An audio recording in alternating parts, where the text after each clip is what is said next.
Hello my dear students, मैं Meenakshi from VM academy classes Nashik. बच्चों, हम देख रहे हैं question bank solution class 12 physics का। ऑलरेडी हमने एसी सर्किट का हाफ पार्ट कंप्लीट किया है। आज हम लोग एसी सर्किट का रिमेनिंग पार्ट कंप्लीट करने वाले। बहुत सारे चैप्टर्स के ऑलरेडी सॉल्यूशन मैंने अपलोड किए हैं, आप लोग देख सकते हैं। इसका पीडीएफ भी मैं अपलोड कर रही हूँ। मैंने डिस्क्रिप्शन बॉक्स में टेलीग्राम की लिंक प्रोवाइड की है, उस टेलीग्राम पे मैं पीडीएफ दे रही हूँ। तो आप टेलीग्राम की लिंक पे जाके वहाँ से पीडीएफ भी ले सकते हैं, इसके प्रिंट आउट्स निकाल के वहाँ से स्टडी कर सकते हैं, ठीक है। एंड अंडरस्टैंडिंग के लिए वीडियोस देख सकते हैं। हर एक क्वेश्चन को मैंने बहुत अच्छे से एक्सप्लेन किया है, और अगर इनकेस वो क्वेश्चन यहाँ पे समझ में नहीं आता तो वीडियोस देखो, मेरे वीडियोस है, वीडियोस में जाके वो टॉपिक देखो, वहाँ पे मैंने डिटेल में पढ़ाया है। तो स्टार्ट करते हैं आज एसी सर्किट का रिमेनिंग पार्ट। क्वेश्चन 3 मार्क्स के क्वेश्चन एंड 4 मार्क्स के क्वेश्चन रिमेनिंग है, बाकी सब मैंने कंप्लीट किए हैं। तो स्टार्ट करते हैं, छोटा सा टॉपिक बचा है वो कंप्लीट कर लेते हैं। तो देखो बच्चों, शॉर्ट आंसर्स 2 मतलब 3 मार्क्स के ईच में सबसे पहला क्वेश्चन क्या दिया है उन्होंने, state the RMS value of N alternating current, right the relation between the RMS value and peak value of N alternating current that varies with the time. सबसे पहले तो आरएमएस वैल्यू की डेफिनेशन हमें बतानी है। देखो, आरएमएस वैल्यू की definition क्या होती है कि जो हीट प्रोड्यूस होती है डीसी सर्किट में, सेम अमाउंट ऑफ हीट जब एसी सर्किट में प्रोड्यूस होगी, उतना ही रेजिस्टेंस अगर हमने एसी सर्किट में लगाया तो उतनी उसमें जो उतने ही टाइम के लिए जितनी हीट प्रोड्यूस होगी अल्टरनेटिंग करंट में, उसको हम RMS value of alternating current बोलते हैं। तो इसकी डेफिनेशन देखो, थोड़ी सी आपको रटनी पड़ेगी शायद से। The constant current which produces, constant current मतलब DC current, the constant current which produces the same amount of heat in a given resistance. और वही रेजिस्टेंस हमने एसी के लिए लगाया, पहले डीसी के लिए लगाया था, अभी वही रेजिस्टेंस एसी के लिए लगाया। उसी टाइम के लिए उस रेजिस्टेंस ने कितनी हीट प्रोड्यूस की, the constant current which produces the same amount of heat in a given resistance in a given time as is produced by an alternating current when flowing through the same resistance for the same time is called root mean square RMS value of current। और इसकी value कितनी होती है पता है, I R M S is equal to होता है I0 divide by √2। I0 क्या है यहाँ पे, पीक वैल्यू। 1/√2 की वैल्यू होती है 0.707 और ये I0 एज इट इज रहेगा। अभी यहाँ पे उन्होंने बहुत शॉर्टकट इक्वेशन दिया है। अगर आप मेरा वीडियोस देखोगे तो वहाँ मैंने बहुत डिटेल में एक्सप्लेन किया है कि ये फॉर्मूला कहाँ से आया, ये सब कुछ मैंने डिटेल में बताया है। तो देखो, रूट मीन स्क्वायर होता है, मतलब हम क्या लेते हैं, I² RMS। तो I² RMS कोई भी रूट मीन स्क्वायर, मीन निकालते वक्त हम क्या करते हैं, इंटीग्रेशन लेते हैं उस वैल्यू का with respect to D theta divide by D theta. मतलब ये फॉर्मूला ऐसे मिलेगा 0 to 2π फुल साइकिल के लिए। फुल साइकिल पता है ना, ये होता है फुल साइकिल। तो इसमें ये एंगल होता है 0, ये एंगल होता है पाई, ये होता है 2π। तो फुल साइकिल के लिए 0 to 2π आएगा। तो 0 to 2π इंटीग्रेशन हम लेंगे I² D theta divide bye integration D theta, ऐसे होता है 0 to 2π। तो 0 to 2π का इंटीग्रेशन डी थीटा कितना आएगा, पूरा एंगल कितना, 2π। तो यहाँ पे डायरेक्टली उन्होंने क्या लिया है, 2π लिया है। I0 to 2π I² D theta divide by 2π। अब I की वैल्यू क्या होती है, I इज इक्वल टू होता है I0 sine omega T, right, I0 sine omega T. तो इस I की जगह पे इसका स्क्वायर किया तो I0 का भी स्क्वायर होगा एंड साइन का भी स्क्वायर होगा। ओमेगा टी की जगह पे आप लोग थीटा ले सकते हैं। तो यहाँ पे हमने पुट किया I² डी थीटा की जगह पे I0² sign square theta into D theta, ये वैल्यू पुट की, ठीक है। ये 1/2π ये बाहर में ले लिया, कांस्टेंट वैल्यू थी। अब इसका हम लोग इंटीग्रेशन लेंगे। अब इसमें भी देखो I0² कांस्टेंट वैल्यू, उसको बाहर निकालो, I0² divide by 2π, 0 to 2π। Sine square theta का ट्रिग्नोमेट्री में फॉर्मूला होता है 1 - cos 2 थीटा। Sine square theta is equal to होता है 1 - cos 2 थीटा डिवाइड बाई 2। तो ये फॉर्मूला हमने अप्लाई किया। अब देखो यहाँ पे 2 जो है वो भी कांस्टेंट है, उसको बाहर निकालो, उसको भी हमने बाहर निकाल लिया। तो ब्रैकेट में क्या बचेगा, देखो 1 - cos 2 थीटा। तो 1 - cos थीटा 1 डी थीटा का इंटीग्रेशन क्या होगा, थीटा। इंटीग्रेशन सॉल्व करना है। 1 जिनका मैथ्स है उसको इजीली आ जाएगा, जिनका मैथ्स नहीं उनको थोड़ा प्रॉब्लम होगा। 1 डी थीटा का इंटीग्रेशन होता है थीटा, cos 2 थीटा का इंटीग्रेशन होता है sin 2 थीटा डिवाइड बाई 2। ये 2 अलग है, ये अलग 2 हम बाहर निकाल लिया हमने, ये वाला 2 ऑलरेडी बाहर निकाला है। इसका cos 2 थीटा का integration sin 2 theta divide by 2 होता है।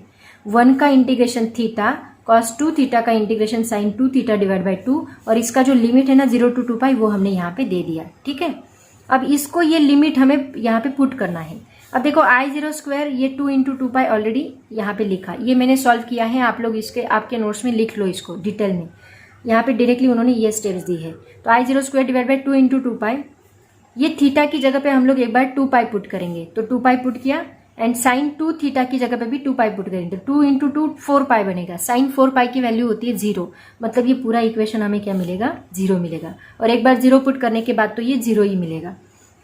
तो ये होल इक्वेशन 2 पाई ही रहेगा, बस ये होल इक्वेशन, ये लिमिट पुट करने के बाद बस 2 पाई रहेगा। ओके, तो ये I0 square divide by 2 into 2 पाई, ये 2 पाई यहाँ पे कैंसिल होगा और बचेगा I0 स्क्वायर डिवाइड बाई 2। लेकिन ये I स्क्वायर की वैल्यू थी, राइट ना, हमें क्या चाहिए, बस RMS चाहिए, तो हमने स्क्वायर इधर शिफ्ट किया, ये स्क्वायर रूट बना, स्क्वायर रूट कैंसिल होगा और बचेगा ये नीचे का √2 मतलब 0.707 I0। आ गया आपका आंसर। ऐसे हम लोग इसको सॉल्व करेंगे। 3 मार्क्स का क्वेश्चन है, तो ऑब्वियसली आपको इसका डेरिवेशन भी देना है, ठीक है। तो ये था क्वेश्चन नंबर 1। अब देखते हैं क्वेश्चन नंबर 2 क्या है। देखो क्वेश्चन नंबर 2 क्या है, explain the term inductive reactance, state its unit and dimension. Inductive reactance already हमने AC सर्किट इन इंडक्टर इस टॉपिक में स्टडी किया था। तो देखो AC सर्किट इन इंडक्टर में हमने I की वैल्यू निकाली थी। I क्या होता है, I इज इक्वल टू होता है I0 sine omega t minus pi by 2, right. इस I0 की जगह पे हमें इक्वेशन मिला था E0 divide by omega L, ये इक्वेशन मिला था I0 की जगह पे, मतलब यहाँ I0 इज इक्वल टू क्या है, E0 divide by omega L, ये इक्वेशन। तो इसी को हम लोग, ये जो नीचे का ओमेगा L है उसको कहा जाता है इंडक्टिव रिएक्टेंस। इसका काम क्या है, अपोज करना, ठीक है। The opposing nature of an inductor to the flow of alternating current is called inductive reactance. Alternating current जो इंडक्टर में से फ्लो होता है उसको अपोज करना, उसको हम कहते हैं इंडक्टिव रिएक्टेंस। उसको XL से डिनोट किया जाता है। तो इंडक्टिव सर्किट I0 की वैल्यू क्या होती है, E0 divide by omega L। अब इसको हम ओहम्स लॉ का जो फॉर्मूला है उससे कंपेयर करेंगे। क्या है ओहम्स लॉ का फॉर्मूला, देखो यहाँ पे, for a resistive AC circuit according to Ohm's law I is equal to क्या होता है, V डिवाइड बाई R। तो ये ओमेगा L है ना, इसको R से कंपेयर करो, I is equal to E divide by omega L, इससे कंपेयर करो। तो R की जगह पे हमें कौन मिल रहा है, ओमेगा L मिल रहा है, राइट ना। इसका मतलब comparing equation 1 and 2 we can conclude that omega L plays the similar role in a inductive AC circuit as a resistor. इसका मतलब वो भी क्या कर रहा है, अपोज करने का काम कर रहा है in a purely resistor circuit. तो यहाँ पे इफेक्टिव रेजिस्टेंस मतलब XL जो है offered by the inductance L is called as inductive reactance. और उसकी वैल्यू क्या है, omega L is equal to E0 upon 2L है, तो 2 ओमेगा L है, तो XL is equal to omega L हम लोग पुट करेंगे। ओमेगा की वैल्यू क्या होती है, 2πf होती है, तो उसकी जगह पे 2πfL पुट कर दो। अब देखो यहाँ से हमें पता चलता है कि जो इंडक्टिव रिएक्टेंस है वो L को क्या है, डायरेक्टली प्रोपोर्शनल है। अगर आपने L इंक्रीज किया तो इंडक्टिव रिएक्टेंस भी इंक्रीज होगा, L डिक्रीज किया तो इंडक्टिव रिएक्टेंस भी डिक्रीज होगा। So XL is directly proportional to the inductance L and the frequency f of the alternating current. DC circuit में फ्रीक्वेंसी 0 होती है, तो ये अगर 0 हुआ तो पूरा इक्वेशन 0 बनेगा, तो XL हमें क्या मिलेगा, 0 मिलेगा। इट इम्प्लाइज दैट, इससे हमें पता चलता है कि इंडक्टर जो है ऑफर 0 रेजिस्टेंस टू DC। ये XL ही 0 है और XL क्या है, रेजिस्टर।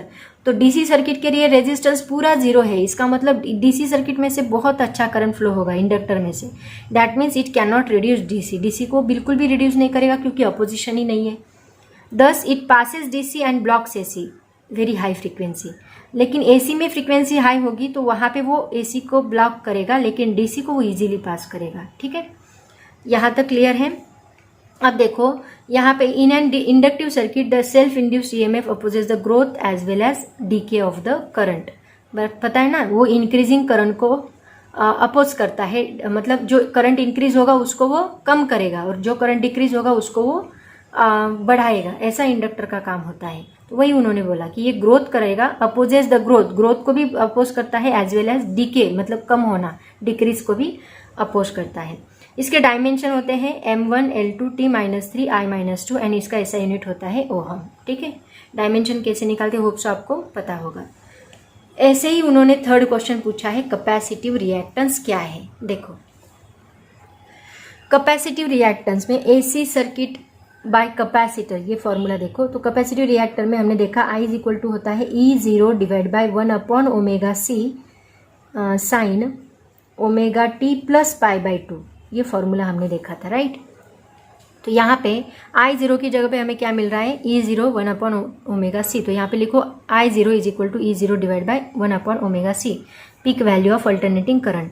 इसको भी कंपेयर करो V/R से, सेम उसी तरह इंडक्टिव रिएक्टेंस के जैसा ही सॉल्व करना है। इसको कंपेयर किया V/R से, तो हमें पता है R is equal to resistance of the circuit है।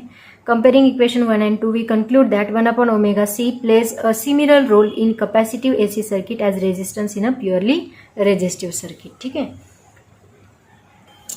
अभी हम लोग लिखेंगे इफेक्टिव रेजिस्टेंस, कैपेसिटिव रिएक्टेंस को बोला जाता है XC। ओके, इंडक्टिव रिएक्टेंस को XL एंड कैपेसिटिव रिएक्टेंस को XC। तो XC इज इक्वल टू क्या मिलेगा, 1/ωc मिलेगा।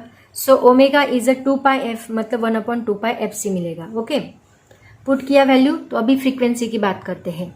अभी देखो यहाँ पे function capacitive reactance is purely capacitive circuit is to limit the amplitude of the current similar to the resistance in a purely resistive। जैसे रेजिस्टेंस प्योरली रेजिस्टिव सर्किट में work करता है ना, सेम उसी तरह कैपेसिटेंस कैपेसिटिव सर्किट में work करता है, अपोज करने का काम करता है। अब यहाँ पे XC की वैल्यू देखते हैं। अगर DC सर्किट में F is equal to 0 put किया तो ये नीचे है, मतलब डिवाइड बाय 0 क्या मिलेगा हमें, इन्फिनिटी मिलेगा। तो XC इज इक्वल टू हमें मिलेगा इन्फिनिटी। 10 capacitor blocks DC। देखो ये अगर इन्फिनिटी मिल रहा है तो ये DC को ब्लॉक करेगा and acts as a open circuit while it passes AC high frequency. AC के लिए ओपन सर्किट का काम करेगा और DC को ब्लॉक करेगा।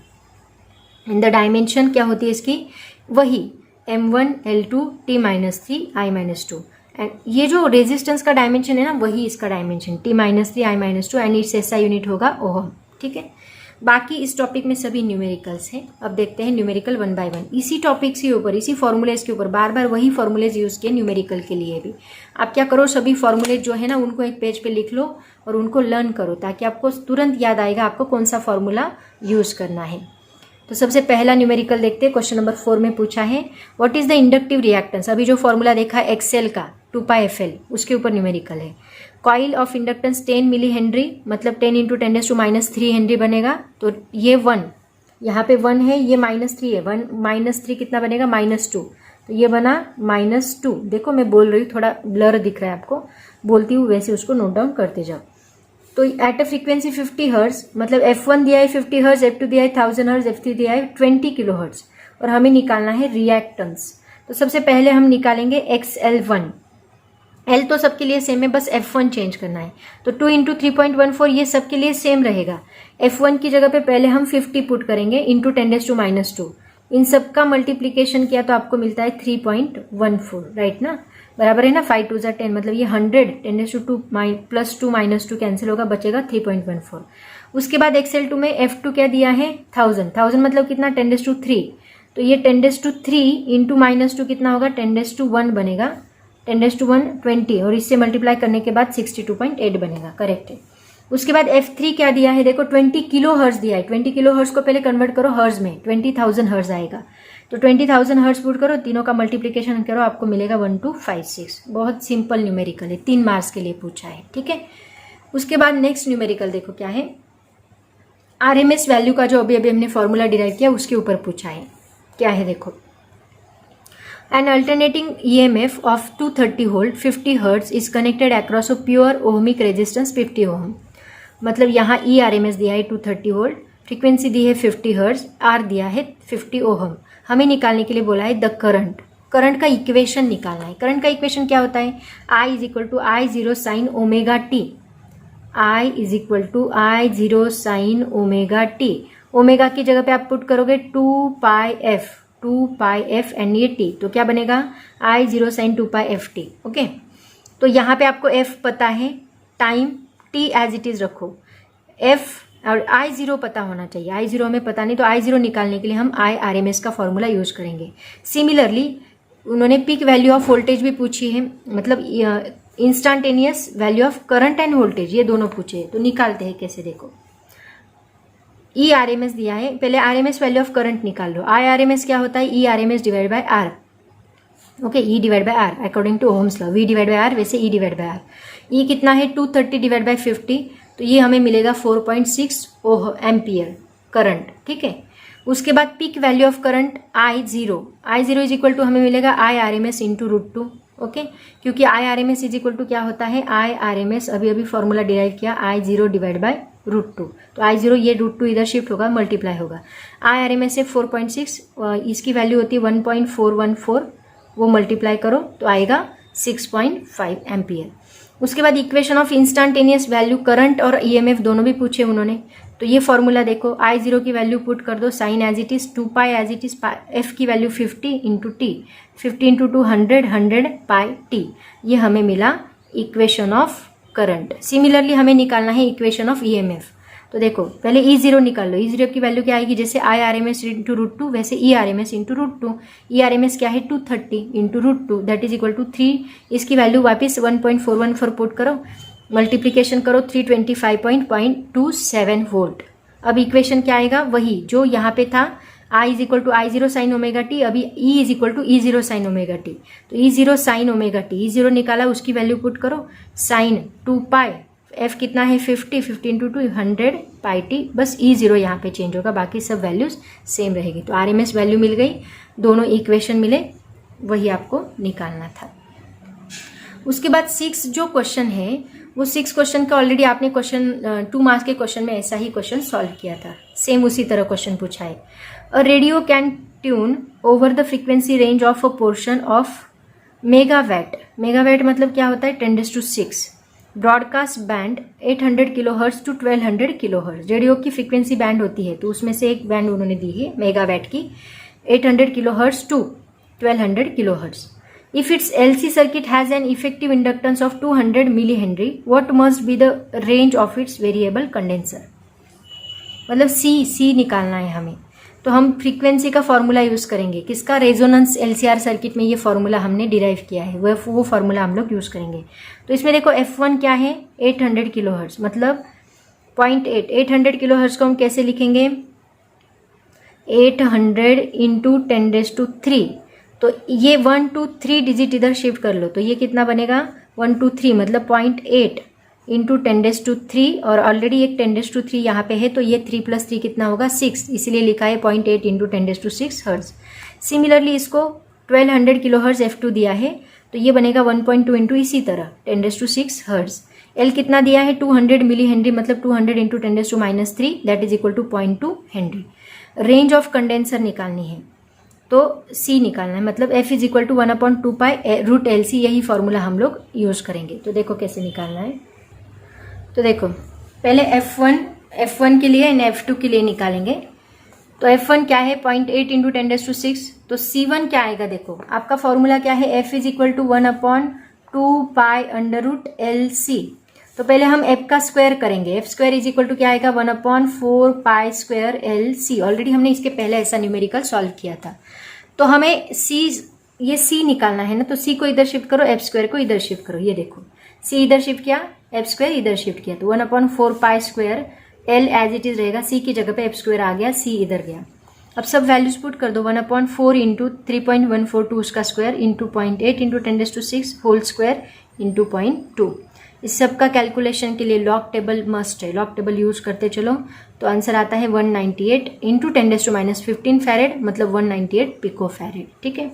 सिमिलरली आप F2 की वैल्यू अभी पुट करोगे 1.2 इंटू 10⁻6, फॉर्मूला सेम ऐसे ही रीअरेंज करना, C2 is equal to 1/4 pi square F square L, सभी वैल्यूज पुट करो, आपको मिलता है 88 पिको फैरेड। तो रेंज ऑफ वेरिएबल कंडेंसर क्या मिला 88 pico farad to 198 pico farad, ठीक है। उसके बाद ये थे बच्चों 3 मार्क्स के क्वेश्चन। उसके बाद 4 मार्क्स के क्वेश्चन है ना, इस चैप्टर के बहुत इजी है, बहुत छोटे छोटे क्वेश्चन उन्होंने 4 मार्क्स के लिए पूछे हैं। देखो पहला क्वेश्चन क्या है, एक्चुअली ये आपके सिलेबस में उन्होंने ये डेरिवेशन नहीं दिया है, बट बहुत सिंपल है, अगर आप देख लोगे तो क्या है, obtain the expression for the applied EMF and the effective resistance of the circuit when alternating EMF is applied to an LR circuit. LCR था, अब यहाँ पे बस LR लेना है, मतलब इंडक्टर एंड रेजिस्टेंस, ये 2 ही कंपोनेंट लेने हैं। तो ये देखो यहाँ पे रेजिस्टेंस एंड इंडक्टर हमने सीरीज में कनेक्ट किए, उनके अक्रॉस हमने AC सर्किट कनेक्ट किया, ठीक है। तो E इज इक्वल टू मिलेगा E0 साइन ओमेगा टी, तो इसके अक्रॉस कुछ EMF जाएगा, इसके अक्रॉस कुछ EMF, तो टोटल EMF यहाँ पे E है, तो यहाँ का उसका कुछ पोर्शन यहाँ पे, उसके कुछ पोर्शन यहाँ पे, मतलब E इज इक्वल टू क्या मिलेगा ER प्लस EL मिलेगा, राइट ना। तो देखो अभी हमने क्या किया यहाँ पे, कंसिडर एन अल्टरनेटिंग ईएमएफ, इसको एक्सप्लेन करो। Applied to a series combination of pure inductor of inductance L and resistor of resistance R. Let ER and EL be the RMS voltage. ER and EL be the RMS voltage across resistor and inductor respectively. As R and L in series, the current at any instant is given as. यहाँ पे same current flow हो रहा है क्योंकि ये दोनों series में है। I is equal to I0 sine omega T, दोनों में से सेम करंट यहाँ पे फ्लो होगा। अब देखो, आपको हमने LCR सर्किट में फेज डायग्राम स्टडी किया था, आपको याद होगा। तो वहाँ पे हमें LCR था, तो फेज डायग्राम हमें यहाँ पे हम क्या लेते थे, ER लेते थे, यहाँ पे EL लिया था हमने, एंड यहाँ पे EC लिया था, आपको याद होगा। क्योंकि इसके लिए AC circuit resistor, AC circuit inductance and AC circuit capacitance पता होना ज़रूरी है। आपको पता है ये क्या होता है, π/2 से लीड करता है और ये π/2 से लैग करता है करंट, इसीलिए हमें ऐसा सर्किट मिलता है, ठीक है ना। तो ये पीछे है और ये आगे है, और यहाँ पे हमने लिया था EL माइनस EC, लेकिन यहाँ पे बस L एंड R है, इसलिए हमने बस L लिया, R लिया। ये आगे के एग्जाम्पल में, आगे का जो क्वेश्चन है उसमें हम लोग ये नीचे का पोर्शन लेंगे, इसमें बस ये पोर्शन आएगा। तो ये ER, ये EL, और इन दोनों का रिजल्टेंट वेक्टर हमें यहाँ पे मिलेगा E, जो कि फाई जितने एंगल पे है। अब देखो ये कितना है EL, ये जो है ये EL है, मतलब ये भी कितना होगा EL, और ये कितना होगा ER। तो E square according to Pythagoras theorem ये 90 डिग्री का है, राइट एंगल ट्रायंगल है। E square is equal to क्या बनेगा, EL square plus ER square. तो देखो E square is equal to ER square plus EL square. अगर हमें स्क्वायर नहीं चाहिए, स्क्वायर निकालना है, तो हम लिखेंगे E is equal to under root ER square plus EL square. According to Ohm's law ER क्या होता है, I करंट इंटू रेजिस्टर, मतलब voltage is equal to current into resistor, वैसे IR स्क्वायर आएगा प्लस IL स्क्वायर आएगा। इसमें से I जो है वो कॉमन निकाल लो, ब्रैकेट के बाहर आएगा, मतलब देखो ऐसे आएगा ना, I स्क्वायर अगर मैंने कॉमन निकाला तो ब्रैकेट में R square plus XL square आएगा। तो ये I स्क्वायर स्क्वायर रूट के बाहर सिर्फ I मिलेगा, I is equal to under root R square plus XL square, और इसको हम बोलते हैं इम्पीडेंस। तो उसकी जगह पे हम क्या लिखेंगे, Z। तो E is equal to I into Z। तो Z क्या है यहाँ पे, R square plus XL square. आपको याद है LCR सर्किट में ये क्या मिलता था, XL minus XC whole square, क्योंकि वहाँ पे कैपेसिटेंस भी हुआ करता था। Is the impedance of the RL circuit. Expression for applied EMF in RL circuit क्या होता है, E is equal to E0 sine omega T, that is equal to under root ER square plus EL square, that is equal to IZ square, IZ ये formula मिलेगा। And expression for effective resistance in RL circuit, मतलब impedance, वो कितना मिलता है, R square plus XL square. ऐसे ही हमें उन्होंने बोला है CR के लिए, ये जैसे LR के लिए निकाला ना, नेक्स्ट क्वेश्चन में अभी किसके लिए बोला है, CR के लिए। तो देखो, obtain the expression for the applied EMF and the effective resistance of the circuit when alternating EMF is applied to an CR circuit. तो CR के लिए यहाँ कैपेसिटर है, यहाँ रेजिस्टर है, एंड इसके अक्रॉस का रेजिस्टर ER, EMF ER, इसके अक्रॉस का EC। बाकी सेम आप लोग एक्सप्लेन करोगे जो हमने इसके पहले किया था। यहाँ पे भी करंट सेम होगा, I is equal to I0 sine omega T, वही करंट इसमें से पास होगा। अब देखते हैं आगे कैसे सॉल्व करना है। तो देखो बच्चों, तो वो मैंने ग्राफ बताया था आपको अभी लास्ट क्वेश्चन में, तो ये अभी EC रहेगा एंड ER रहेगा, इन दोनों के बीच का ये रिजल्टेंट वेक्टर, ये एंगल होगा फाई। यहाँ पे ये जो ट्राइंगल है ये क्या बनता है, this is ER, this is ER, ये राइट एंगल ट्राइंगल बन रहा है। देखो तो यहाँ पे भी E square is equal to क्या मिल रहा है, ER square plus EC square. E square same equation है, बहुत सिंपल क्वेश्चंस डाले उन्होंने 4 मार्क्स के लिए।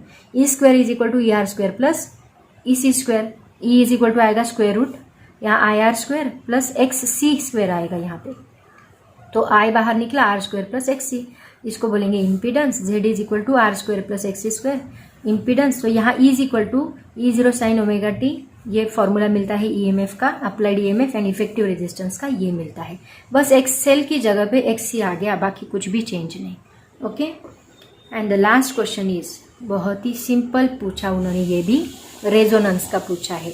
तो रेजोनेंस का मैंने ऑलरेडी एक वीडियो अपलोड किया है, देखो वही यहाँ पे हमें उसका डेरिवेशन निकालना है। क्या, ऑब्टेन द रेजोनेंस के 2 टाइप होते हैं, सीरीज एंड पैरेलल, तो उन्होंने सीरीज का पूछा है। Obtain an expression for the resonant frequency of the LCR series circuit and explain electrical resonance in an LCR series circuit. आपको FR की वैल्यू निकालनी है, फ्रीक्वेंसी। तो ये हमने सीरीज सर्किट लिया और उसको हमने E is equal to E0 sine omega T इतना EMF AC अप्लाई किया।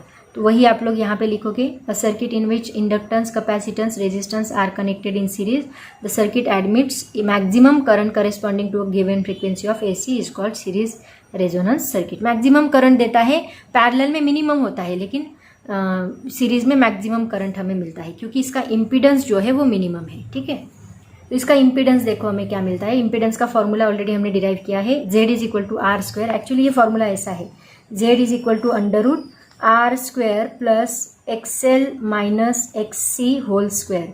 तो यहाँ XL की जगह पे ओमेगा L पुट किया है, XC की जगह पे 1 ओमेगा C पुट किया है क्योंकि इंडक्टिव एंड कैपेसिटिव रिएक्टेंस की वैल्यू। उसके बाद देखो, at very low frequency inductive reactance XL is equal to omega L है, is negligible, but capacitive frequency अगर कम होगी, ओमेगा का फॉर्मूला क्या होता है 2πfl, राइट ना। एक minute, omega is equal to क्या होता है 2πfl। अगर फ्रीक्वेंसी कम है तो XL भी कम होगा, फ्रीक्वेंसी ज़्यादा तो XL ज़्यादा, लेकिन यहाँ डिवाइड बाय F है, तो यहाँ फ्रीक्वेंसी कम तो XC ज़्यादा, फ्रीक्वेंसी ज़्यादा तो XC कम। मतलब at very low frequency, low frequency की बात की है, XL कम रहेगा मतलब निग्लिजिबल रहेगा, बट कैपेसिटिव रिएक्टेंस XC जो है वो वेरी हाई रहेगा। अब हम धीरे धीरे फ्रीक्वेंसी को इंक्रीज करते गए। ठीक है, नेक्स्ट पॉइंट में आपको लिखना है, धीरे धीरे हमने क्या किया, फ्रीक्वेंसी को इंक्रीज किया। तो फ्रीक्वेंसी इंक्रीज करते गए तो XL भी इंक्रीज होते जाएगा एंड XC डिक्रीज होते जाएगा क्योंकि वो रेसिप्रोकल है इसका। So as we increase the applied frequency, XL increases and XC decreases. At some angular frequency omega r, किसी पर्टिकुलर फ्रीक्वेंसी पे ये दोनों क्या होंगे, इक्वल होंगे, और उसी को बोला जाता है रेजोनेंस। जैसे अपना स्विंग का एग्जांपल मैंने दिया था, देखो हम स्विंग को बाहर से फोर्स अप्लाई करते हैं और वो अपनी नेचुरल फ्रीक्वेंसी के पीछे आता है, मतलब स्विंग ऐसे जाता है, हमने फोर्स लगाया तो वापिस आएगा, तो उसकी वापस आने की फ्रीक्वेंसी उसकी खुद की फ्रीक्वेंसी और जो इस साइड में जाएगा वो हमारी फ्रीक्वेंसी। तो एक पर्टिकुलर फ्रीक्वेंसी के जब उसकी और हमारी फ्रीक्वेंसी मैच होगी, दोनों इक्वल होंगे, तो वो मैक्सिमम एम्पलीट्यूड से वाइब्रेट होगा। सेम इसी तरह यहाँ पे भी है, जब इन दोनों की रिएक्टेंस मतलब XL is equal to XC होगा तब ये इसकी फ्रीक्वेंसी हमें मैक्सिमम देगा। ठीक है, तो यहाँ पर्टिकुलर फ्रीक्वेंसी पे XL इज इक्वल टू क्या होता है, XC होता है। तो XL का क्या फॉर्मूला है ओमेगा L, XC का क्या फॉर्मूला है ओमेगा C। तो omega L is equal to क्या मिलेगा हमें 1 ओमेगा C मिलेगा क्योंकि XC का फॉर्मूला एंड XL का हमने पुट किया। तो ये ओमेगा इधर शिफ्ट किया तो ओमेगा इंटू ओमेगा क्या बनेगा, ओमेगा स्क्वायर बनेगा एंड 1/LC। स्क्वायर निकाल दो तो ये क्या बनेगा 1 अभी हाँ ये ओमेगा की जगह पे 2πf पुट किया, omega is equal to 2πf, उसका square divide is equal to 1/LC। तो 2πf होल स्क्वायर है, ये स्क्वायर निकाल दो तो ये इसका स्क्वायर रूट बनेगा 1/√LC। तो FR इज इक्वल टू ये 2π इधर शिफ्ट करो 1/2π√LC। ये क्या मिला, this is the formula of resonant frequency. Okay, यही हमें चाहिए था। अब देखो एट दिस पर्टिकुलर फ्रीक्वेंसी हमने क्या बोला, XL is equal to XC है। तो Z का फॉर्मूला जो मैंने बताया था आपको, क्या फॉर्मूला बताया था, Z is equal to √R² plus XL minus XC bracket square. तो ये दोनों इक्वल है तो ये जीरो नहीं बनेगा, दोनों सेम वैल्यू में से सेम वैल्यू माइनस की तो जीरो, तो ये मिलेगा R² और स्क्वायर स्क्वायर रूट निकल गया तो ये क्या मिलेगा R। इसका मतलब देखो Z इज इक्वल टू क्या मिल रहा है, R मिल रहा है। This is the least value of Z, ये सबसे कम वैल्यू है क्योंकि ये फैक्टर तो निकल ही गया तो ये कम वैल्यू है, मिनिमम वैल्यू। इसका मतलब इम्पीडेंस बहुत मिनिमम है, कम है। अगर इम्पीडेंस मिनिमम है तो करंट ज्यादा, इम्पीडेंस मतलब रेजिस्टेंस, रेजिस्टेंस कम है तो करंट ज्यादा रहेगा। Thus when the impedance of an LCR circuit is minimum, circuit is said to be purely resistive and current and voltage are in phase। क्योंकि resistor है, रेजिस्टर में current and voltage in phase होते हैं, inductor में and capacitor में out of phase होते हैं। कितना आउट ऑफ फेज, -π/2 + π/2। अगर आपको चाहिए तो डिटेल में इसके वीडियोस देखो। Impedance of an LCR circuit is minimum, circuit is said to be purely resistive, current and voltage are in phase and hence the current I0 is equal to क्या होगा, E0 divide by Z। Z is equal to R है तो आप put करोगे E0 divide बाई R। अगर Z कम है तो Z कम होने की वजह से ये रेशो बढ़ेगा और ये बढ़ेगा तो I भी क्या बढ़ेगा, इंक्रीज होगा। मतलब I0 हमें क्या मिलेगा, मैक्सिमम। तो सीरीज सर्किट में I0 मैक्सिमम होता है, इम्पीडेंस मिनिमम होता है, मतलब Z मिनिमम होता है, लेकिन पैरेलल सर्किट में I0 मिनिमम होता है एंड इम्पीडेंस मैक्सिमम होता है। This condition of the LCR circuit is called resonance condition and this is frequency is called series resonant frequency. आया समझ में? तो बच्चों ये थे 4 मार्क्स के 3 ही क्वेश्चंस पूछे थे और बहुत ही सिंपल छोटे छोटे क्वेश्चन से, तो डेफिनेटली ये आप लोग लर्न करो। तो ये था अपना एसी सर्किट का क्वेश्चन बैंक सॉल्यूशन। इसकी पीडीएफ में अपलोड करती हूँ। सब पूरा जो जो मैंने करेक्शन बताए हैं, जहाँ जहाँ पे मैंने एक्स्ट्रा कुछ बताया है उसको लिखते जाओ। बेटर रहेगा लिखने से अच्छा प्रिंट आउट्स निकालो और जल्दी जल्दी पढ़ाई करो। बहुत अच्छी पढ़ाई करो, अच्छे मार्क्स से पास हो जाओ, ठीक है। तो बच्चों आज हम यहीं पे रुकते हैं। ऑल द वेरी बेस्ट, पढ़ाई करते रहो। Thank you so much and bye bye.